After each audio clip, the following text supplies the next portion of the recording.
Com tudo isso, o que a gente pode pensar?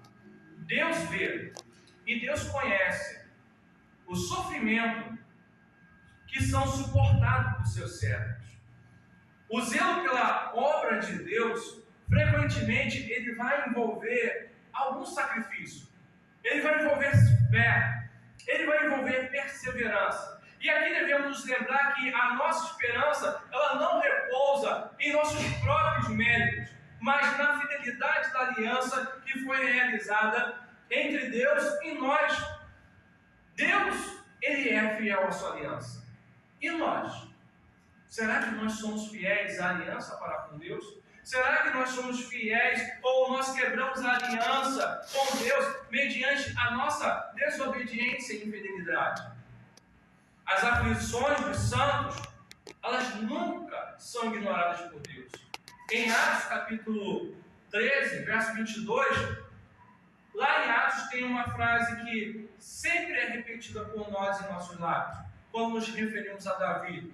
Quando dizemos que Davi é um homem segundo o coração de Deus. Existem músicas, canções que falam e os cristãos cantam dizendo que querem ter um coração, como tinha o rei Davi. Mas para isso, esta é uma declaração feita pelo profeta Samuel, quando Samuel, então, vai diante de Saul, por Saul ter desobedecido a ordem do profeta, oferecendo um sacrifício antes da sua chegada. Então, o profeta Samuel diz para que o próximo rei é apontado como aquele que agrada a Deus. Eu sei que na nossa cabeça pode ficar uma série de coisas dizendo, perguntando, como é que pode um servo fiel a Deus passar por tudo isso?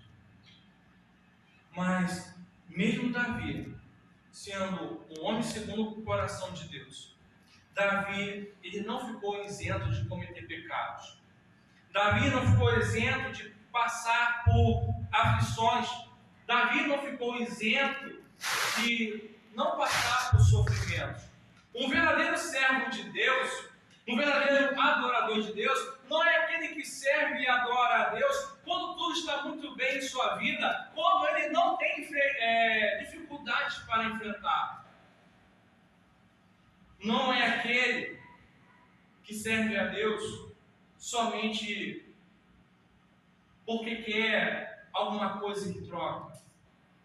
O verdadeiro servo de Deus e adorador de Deus é aquele que passa pela fornalha ardente.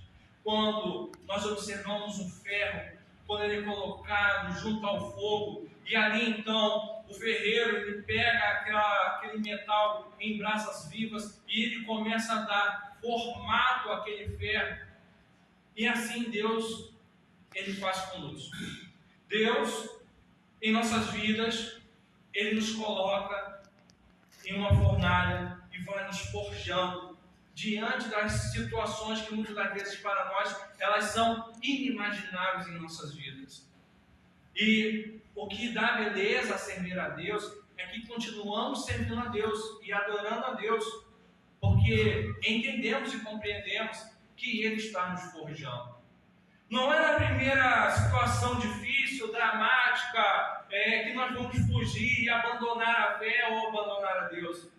Nós percebemos e entendemos que, quando olhamos para toda a vida de Davi, de como ele serviu a Deus, as aflições de Davi ensinaram-lhe, na verdade, a como depender de Deus. No Salmo 34, por exemplo, no verso 9, vai dizer: muitas são as aflições do justo, mas o Senhor de todas o livra. Então as aflições de Davi também apontam para o próprio sofrimento de Jesus Cristo.